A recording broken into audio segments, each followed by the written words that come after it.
Mais j'ai cette sensation que la vie, c'est plutôt des cycles. Et des choses qui parfois, des sujets qu'on délaisse pendant des années, je sais pas, peut-être 4-5 ans plus tard, on re-rencontre une personne qui nous fait ressortir ces mêmes sujets, ces mêmes émotions qu'on avait 5 ans avant et qu'on a laissé de côté pendant 5 ans.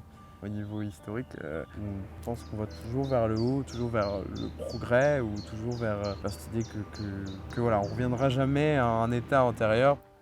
Bienvenue dans cette nouvelle interview du collectif Agorae, composé de 8 personnes qui font une exposition nommée Respire, qui se déroule du 3 au 13 août à Nantes aux ateliers de la Ville en Bois. C'est un projet qui est né d'une envie et d'un besoin de s'exprimer sur leur rapport au monde actuel, ce qui les révolte, ce qui les attriste, mais aussi sur ce qui pourrait soigner et être plus juste et plus sain. Moi je suis Moana Grégoire et je les interviewe sur tout ça. On parle de leur rapport au monde actuel, leurs émotions, leur manière de créer, ce que ça leur fait, et puis évidemment sur l'expo. Ici, on est avec Armand. J'avais lu dans ta présentation que tu disais que tu recherches dans l'art et la poésie une façon de mieux connaître le monde. Est-ce que tu as découvert des choses ou tu as compris des choses avec l'art?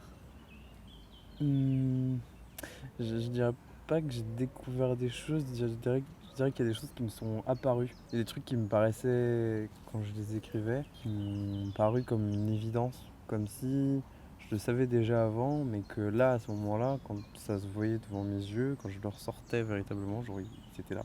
Et du coup, c'était un peu... c'est comme si finalement l'art et la poésie en soi sont une manière de décrypter. Enfin, c'est une clé pour ouvrir quelque chose qui est déjà là. Enfin, c'est juste un outil, un moyen en fait d'accéder à ça et d'accéder aussi à l'invisible, ce qu'on considère comme l'invisible. Et c'est aussi une manière de changer le réel en fait. Comme si tu vois, quand on révèle quelque chose, le regard qu'on va poser après sur la réalité, il va changer et la réalité en elle-même va changer. Du coup, enfin, j'ai cette sensation-là, du coup, via l'art. Et c'est quoi, tu as dit ce qu'on appelle l'invisible, c'est quoi l'invisible pour toi? Je dirais tout ce que notre société, enfin, si on prend vraiment, si on veut en mettre en contexte, genre notre société occidentale, elle a tendance à nous confiner dans une sorte de matérialisme, en fait. On voit qu'aujourd'hui, avec la science et les avancées scientifiques, on voit qu'on sort petit à petit de ça. On se met à parler que chaque arbre a sa propre fréquence et tout ça, chaque partie de notre corps aussi. Donc voilà, mais en gros, l'invisible, c'est un peu ce qui n'est pas communément admis par les gens comme existant en soi. Et du coup, genre l'art à ce moment-là, c'est une manière de rendre cette chose existante et palpable aux yeux des autres, du coup. Voilà. Toi, du coup, c'est par toi des créations que tu fais ou toi de l'art que tu lis, écoutes, Hmm, regardes? les deux, Ok. du coup. Ça, c'est vraiment les deux. C'est autant. Enfin, ça peut être aussi. L'invisible peut avoir une vision assez introspective aussi. Dans le sens où des fois, enfin, par exemple, j'ai lu il y a des livres que j'ai beaucoup aimés, genre Proust par exemple, et qui du coup révélaient des choses, des comportements enfin, des sentiments, des émotions que le personnage principal pouvait avoir, qui finalement me révélaient des choses en moi que j'avais pas forcément. Enfin voilà, c'est une sorte de rencontre en soi avec soi-même. Du coup. Des Voilà. trucs que genre toi t'as compris en lisant? Ouais, c'est ça. Genre même par rapport à juste. C'est-à-dire aussi, enfin, l'invisible, c'est aussi ce que notre parcours, nos parcours de vie. Enfin, on est dans une sorte de parcours de vie très normatif, très quadrillé dans notre société. Et en fait, on oublie qu'il y a tellement de façons de vivre sa vie, il y a tellement de façons de se sentir bien, de pouvoir partager avec les autres. Et en soi, l'invisible, c'est aussi ça. C'est aussi un parcours de vie. Qu'est-ce qu'on a envie de faire ressortir? Qu'est-ce qu'on a envie de se montrer à soi-même? Et qu'est-ce qu'on a envie de montrer aux autres en soi? Qui est aussi soi, mais de façon plus globale, plus large. Enfin voilà. Toi, du coup, est-ce que tu as des exemples de trucs que tu as rendus visibles? Par exemple, pendant. Enfin, si on parle de ma neuroatypie, c'est des choses que j'ai longtemps cachées, que ce soit une imagination débordante, une capacité à traiter beaucoup d'informations très rapidement, du coup une sensibilité très forte. En vrai, ça a été compliqué pendant longtemps de comprendre tout ça. Et en fait, l'écriture m'a permis de comprendre tout ça, de me dire qu'il y a toute une richesse et que ce soit plus quelque chose qui soit un facteur de rejet social ou facteur de maladaptation, facteur de stress. Genre, c'était un peu transformer quelque chose qui était un peu vu comme une tragédie en soi, à mon sens, parce que du coup, genre, j'avais du mal à créer du lien avec les autres. Et enfin, j'en créais, mais toujours, enfin, il y avait toujours ce truc où soit on me rejetait, ou soit on m'adorait, mais sans vraiment me voir. Genre, on m'a toujours dit, enfin, j'ai entendu souvent, enfin, dès l'adolescence, enfin voilà, dès qu'on commençait à être sexué, on me disait ah t'es beau, nanana, et tout, nanana, puis ou ah t'es intelligent, nanana, et tout, ou ah t'es sensible, nanana, et tout. Et en fait, genre, enfin moi voilà, j'étais ça. Et finalement, genre, j'avais l'impression d'être quelqu'un d'assez inaccessible pour les autres. Ah. Et du coup, genre, même aujourd'hui, c'est encore ces sensations-là, même si, genre, voilà. Mais en fait, dans le sens où moi-même, genre, j'aurais aimé pouvoir vraiment être en contact avec les autres, ou vraiment, voilà. Donc j'ai mis quelques années quand même, voilà, à ressortir de ça. Mais vraiment, ouais, de l'art, en fait, en soi, m'a permis aussi de rentrer en contact avec les autres. Que moi-même, je sorte un peu de cette solitude qui me pesait, véritablement. Qu'on me regarde plus avec un œil, soit t'es fascinant, soit t'es bizarre. Genre, regardez-moi, c'est tout. Enfin, regardez-moi dans le sens, tel que je suis, et moi, je vous regarde tel que vous êtes, et voilà, on échange, on rentre en contact. Enfin, voilà. Est-ce que c'est les gens qui projetaient des trucs sur toi? Quand tu dis que les gens disaient que tu étais quelqu'un d'intelligent, beau, je sais pas, est-ce qu'ils se disaient du coup tu es une personne inaccessible ou ils projetaient des choses sur toi Bah, je sais pas. À vrai dire, je pense qu'on a tous et toutes une capacité de proportion à idéaliser l'autre ou, entre guillemets, à le déprécier. Et en fait, c'est une réflexion aussi un peu plus globale, c'est dans le sens où comment vraiment rentrer en contact avec quelqu'un, genre comment se sentir avec une personne en pleine confiance pour que la personne en fait elle ne se censure pas dans ce qu'elle va dire et tout ça. Par rapport à ça, genre je trouvais que finalement c'était des fois les gens pouvaient être très ouverts dans ce qu'ils pensaient, dans leurs émotions, dans leurs sentiments.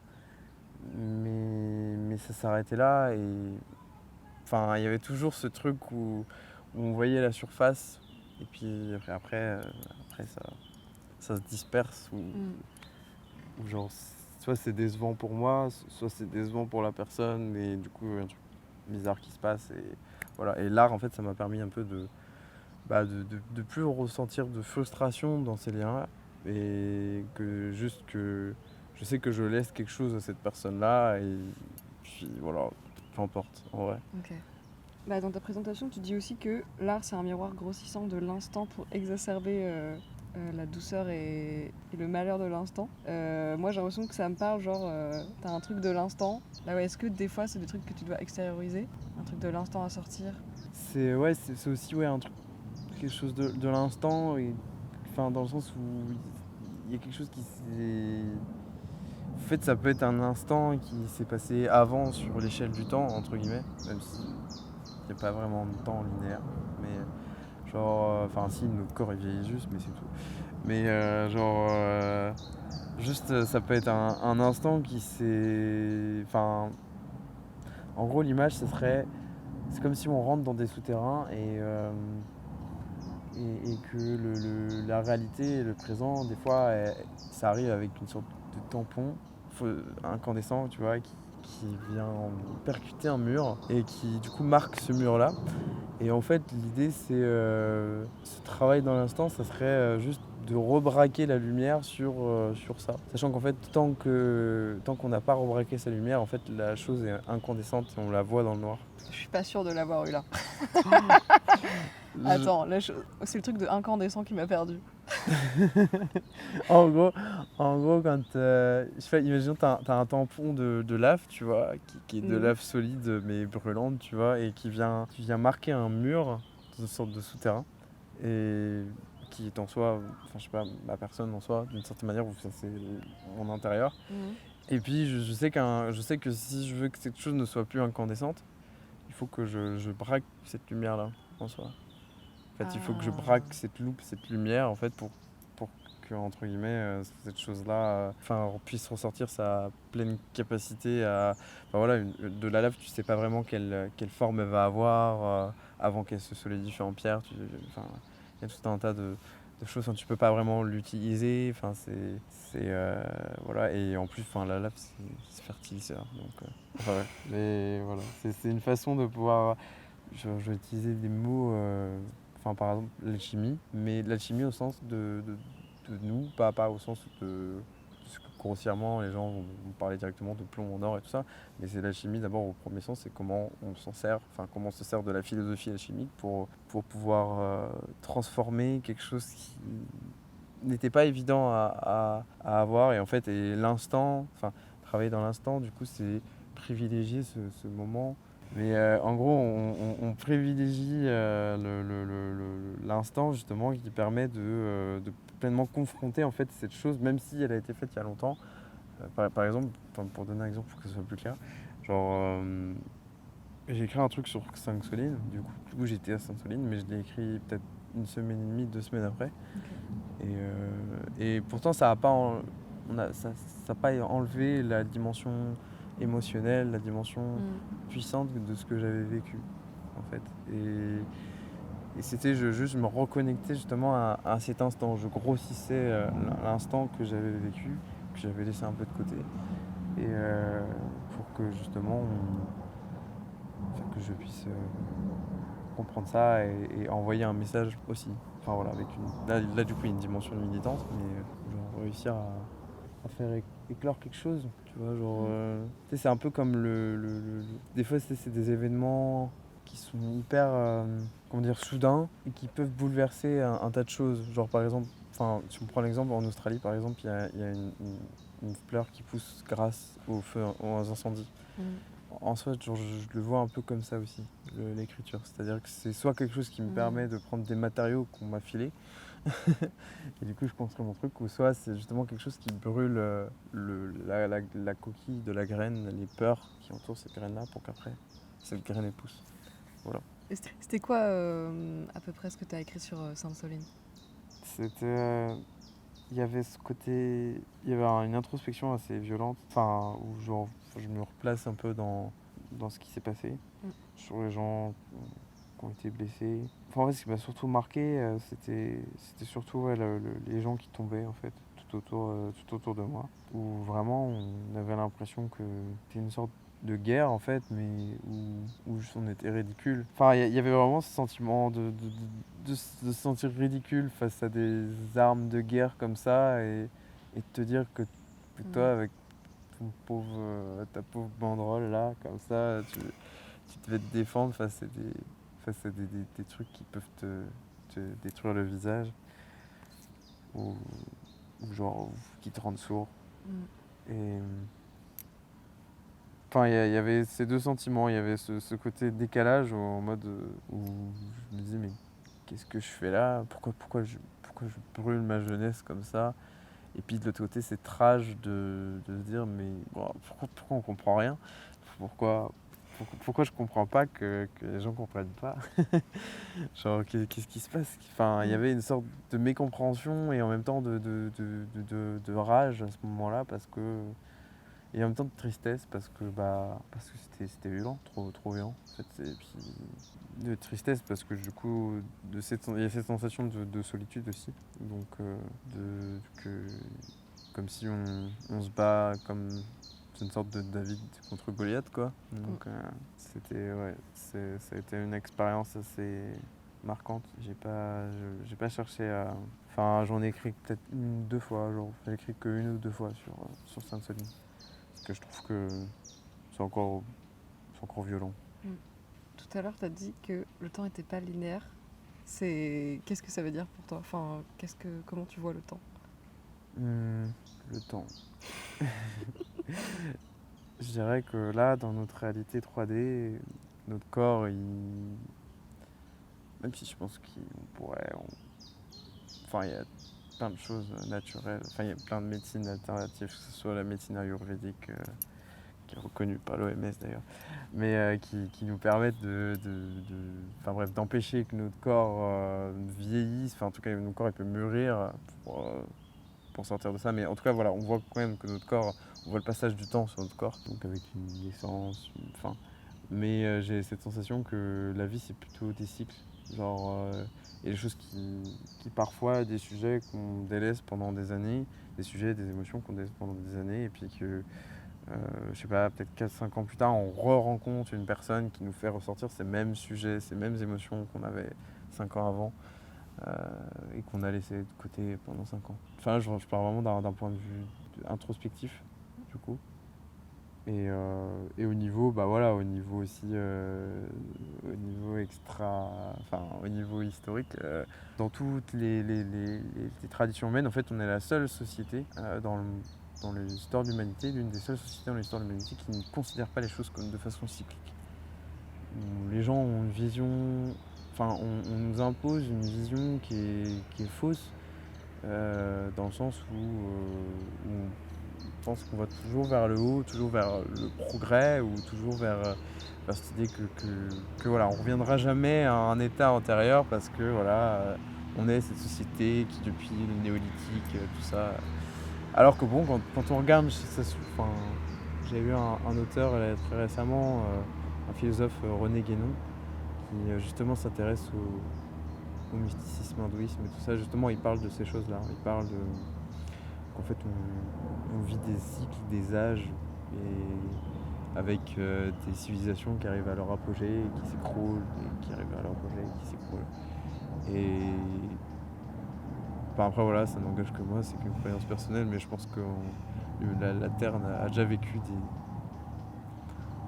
les humains ont déjà eu des civilisations autant, voire plus avancées que la nôtre sur la Terre, et juste on s'est écroulé et on s'en souvient pas, c'est tout. Comment ça... Enfin, genre toi, tu te reconnais dans ce truc de cycle? Genre t'as l'impression qu'il y a des... Je sais pas, est-ce que c'est un truc global de vie de... Genre ça, c'est un autre cycle ou c'est par rapport à des sujets précis de ta vie Ouais, moi j'ai cette sensation plus enfin, personnellement, intérieurement, ouais. Genre, je sens ces cycles-là. Genre, je vais sentir des cycles où je vais plus avoir envie de plonger dans quelque chose d'intellectuel. Ou... Et enfin, de laisser ça de côté, et puis après de reprendre plus tard là-dessus. Et en même temps, pendant ces moments où je vais étudier ces sujets intellectuels, je vais avoir à côté des choses qui vont se passer dans ma réalité sans que je le veuille, mais mon inconscient le veut parce que ça se manifeste à moi. Enfin, disons qu'il y a tout un tas de choses, j'ai l'impression, dans un cycle qui se met en branle, dans le sens où il y a les gens que tu rencontres, le côté physique, et puis du coup ces idées, ces sujets, tout ça qui peuvent revenir, et puis ces intuitions aussi un peu. Genre t'as dit que tu sentais que fallait que tu changes de cycle. Est-ce qu'il y a des choses qui font que là tu te dis ok, c'est un nouveau cycle? Ou est-ce que c'est plus tu t'en rends compte après? Ou est-ce que c'est des moments qui font que tu changes de cycle? Ça va être aussi des moments, une succession de moments. Ça va être autant ça va être des nouvelles idées. Par exemple, il y a un cycle que j'ai passé à mes 18 ans où je réalisais que dans la réalité même, des choses n'étaient plus en adéquation avec ce que je pensais. Et donc du coup, j'ai changé cette réalité-là pour être en adéquation avec ça, qui m'a amené à une autre réalité, à vivre, enfin, à amener ces idées-là. Enfin voilà, mais c'est vraiment cette contradiction entre la réalité, le physique, le réel. Les gens qui étaient autour de moi ne correspondaient plus à ce que j'étais. Et après, genre, ça a été il y a un an, c'était plus mon corps qui me disait qu'il fallait que je change de cycle, et qu'il fallait que du coup, et que les nouvelles idées allaient venir. Mais qu'il fallait que d'abord corporellement, physiquement, je reprenne place en moi et tout ça. Et ouais, c'était un peu une sorte de mise en avant de ma non-binarité. Du coup, je commençais à perdre mes cheveux, donc ça me faisait un peu... voilà, genre, j'ai réfléchi, je me suis beaucoup intéressé du coup aux médecines alternatives et tout ça. Ça m'a fait bizarre. Enfin, justement d'avoir. Enfin, je me rends compte que genre, ces cycles-là, en fait, ils s'imbriquent dans les dimensions qu'on a en nous, que ce soit la dimension physique, spirituelle, la dimension euh, aussi psychologique et tout ça. Enfin, de l'esprit, de l'ordre de l'esprit. Mais en fait, moi, ce truc de cycle, enfin en fait, moi j'ai l'impression que moi, ma vie, c'est genre plutôt des. Je vois plutôt ça comme des phases qui se. Bah, du coup, c'est hyper linéaire, putain. Je vais dire plutôt genre des phases en mode qui se suivent, super. Mais du coup, enfin, moi, c'est ce truc de cycle. Comme temps, si c'est des cycles différents, ça m'intéresse. Enfin, j'ai envie de comprendre le truc de. Si c'est un cycle, c'est un truc qui se répète, c'est ça?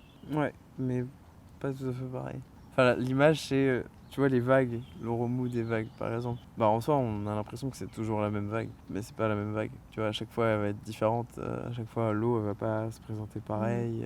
Des fois, il va y avoir deux vagues très similaires, mais il va juste avoir un quart de la vague qui va être différent, parce qu'il va y avoir un tourbillon à cet endroit qu'il n'y avait pas dans l'autre vague et tout. Je vois plus ça comme ça, par rapport à ces cycles. Mais tu sens quand même des choses qui se répètent. Ouais, parce que du coup, la vague elle va s'échouer sur le même rivage jusqu'à l'éroder petit à petit, transformer le paysage, transformer les rochers autour. Ça se répète petit à petit, puis dans l'évolution, en fait, vu que la plage elle va changer de forme et tout ça, à force des vagues qui viennent qui vont et qui viennent, eh bien ça va finir par changer. Mais bon, là on est sur des choses qui sont de l'ordre de grandeur qui sont assez très grandes, mais il faut voir ça de façon. Ça peut être des choses très rapides comme des choses très, très lentes. T'as un poème qui s'appelle Saison. J'ai l'impression que tu parles de la mort de la nature, mais qu'en même temps, enfin, que ça finit sur un truc d'espoir. Est-ce que tu as de l'espoir pour la nature, l'écologie, tout ça? Oui. Ça serait. En soi, même le dire, c'est militant, militante. Et parce que on est tellement dans les récits qu'on nous propose sur l'avenir, il y a tellement de dystopie en fait. Typiquement, l'un des films catastrophes dans ce truc-là, c'est genre l'un des premiers films qui a fait vraiment en date. C'était 2012, tu vois, et donc.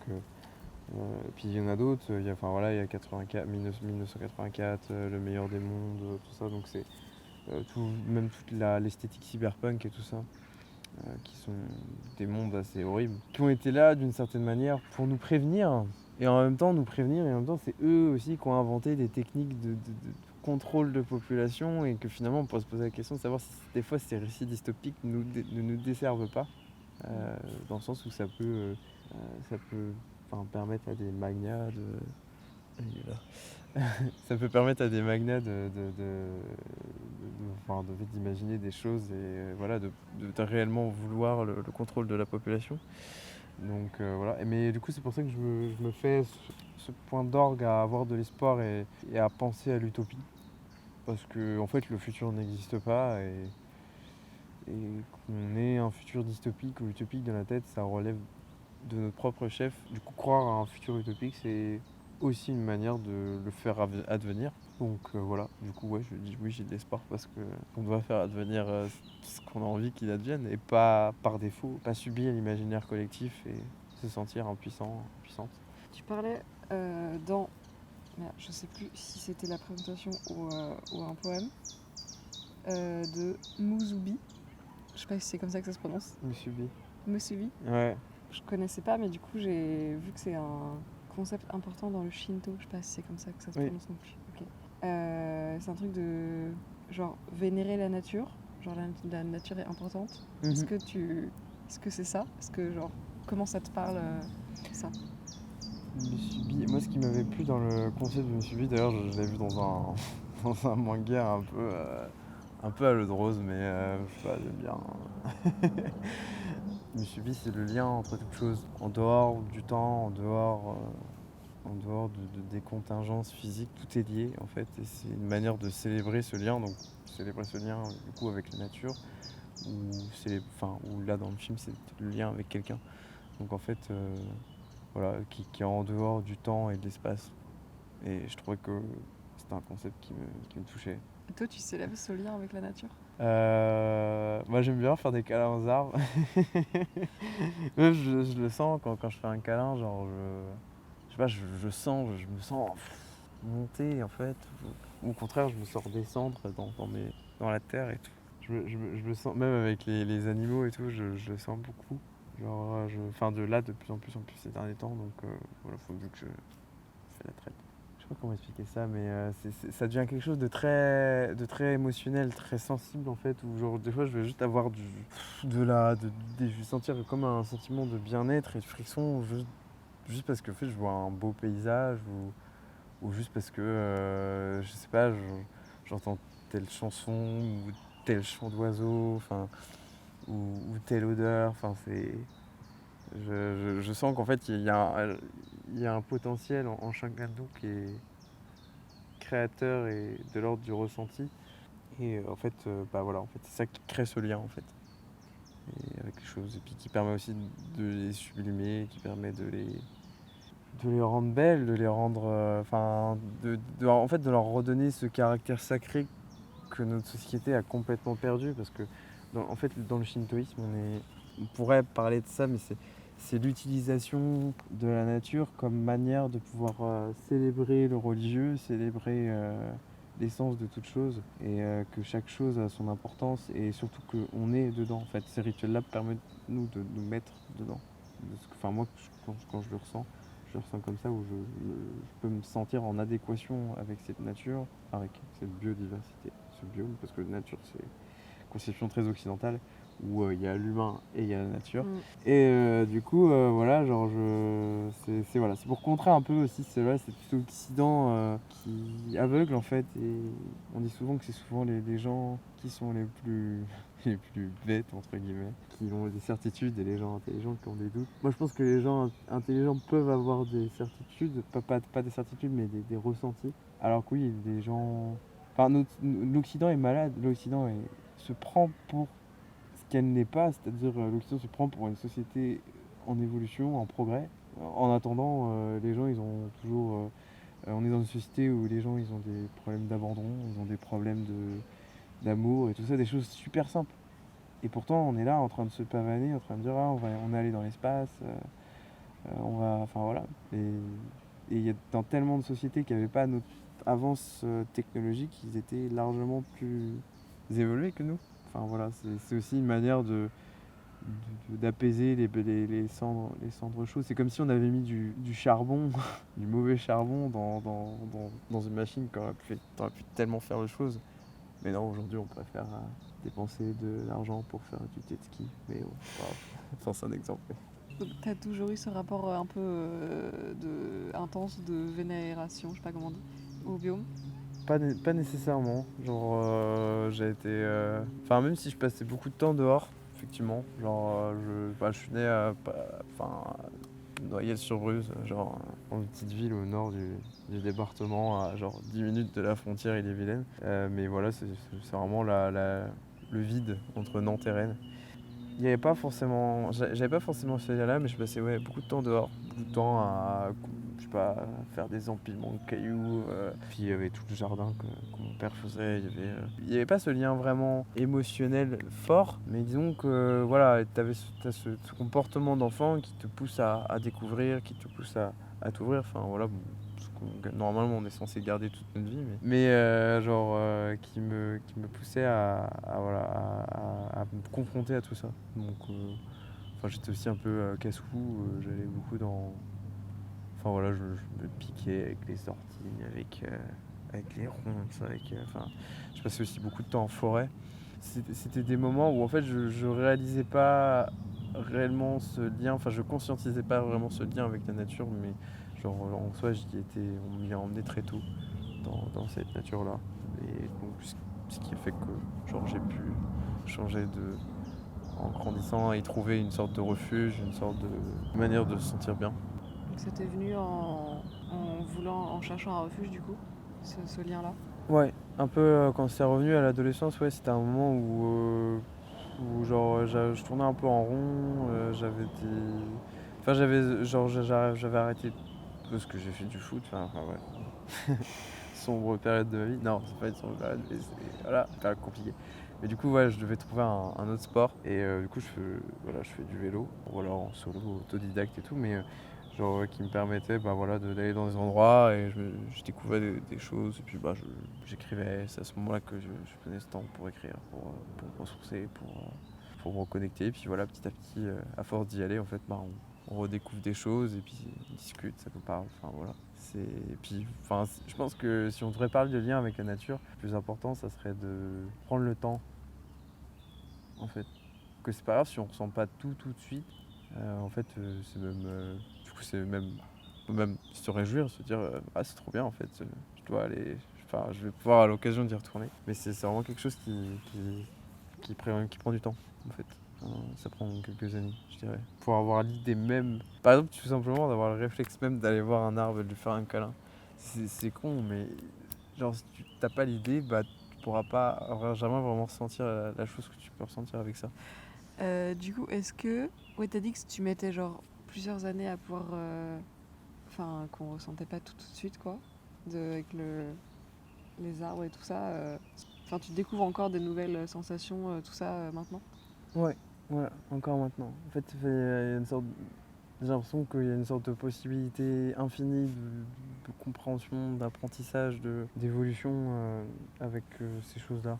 C'est intellectuellement, si on prend un exemple intellectuel, ça va être par exemple, tu sais, on sait tous un arbre, voilà, les racines, les branches, avec tout le système d'arbres, le système de photosynthèse, de récupération de l'eau, qui permet, là on voit aussi une puissance très forte pour envoyer l'eau des racines jusqu'en haut.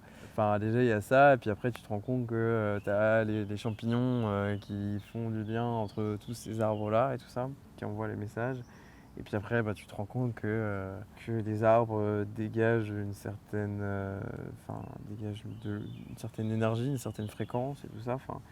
Et que de cette fréquence-là, ils peuvent capter la fréquence des autres arbres, la fréquence des autres animaux, la fréquence des autres humains et tout.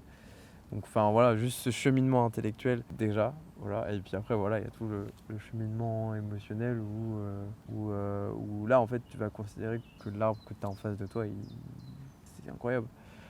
Il est juste fascinant, c'est juste... il a une capacité d'adaptation, une capacité de synchronicité avec son environnement qui est ultra fort. Il a des millions d'années d'évolution alors que nous, on en a que très peu.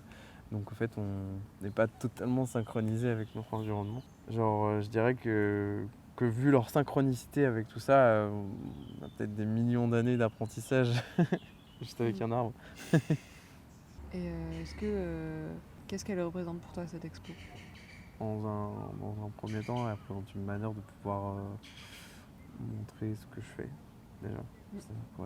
Que ce soit plus large. De pouvoir aussi rencontrer des gens, parce que je me dis que, je sais pas, c'est comme mettre une pièce dans une machine à sous, entre guillemets, tu lances le truc, sauf que c'est une machine à sous où tu gagnes tout le temps, tu vois. Et tu sais pas, tu sais pas ce qui va t'arriver, tu sais pas qui tu vas rencontrer, où ça va te mener. C'est un peu comme une sorte d'aventure en soi. Je la vois un peu cette expo comme une aventure, comme une manière pareil, d'évoluer en fait. Et puis je sais pas, peut-être pourquoi pas faire connaître un petit peu aussi, pour être sympa. Est-ce que tu as un truc à dire pour donner aux gens envie de venir voir l'expo? Je dirais venez parce que c'est cool, on va se rencontrer, on va discuter. Puis en fait, on va émerger des nouvelles idées, des nouvelles pensées. Hein. On va imaginer ensemble. Venez parce qu'on peut faire des choses, parce qu'on peut tous se rassembler et faire des choses ensemble. Pour notre avenir, pour notre présent, pour retrouver du lien, pour retrouver du sens. Après ces dernières années, on a un peu cassé ces choses-là. Venez parce que ça va être cool et on va être tous joyeux, joyeuses et on va échanger.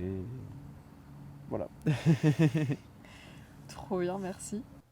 Merci d'avoir écouté cette interview. Vous pouvez vous abonner, écouter les autres épisodes, les partager si ça vous a plu et n'hésitez pas à nous donner des retours. Il y a plein de petits liens dans la description. Et donc l'exposition se tiendra du 3 au 13 août à Nantes aux ateliers de la Ville en Bois. Venez!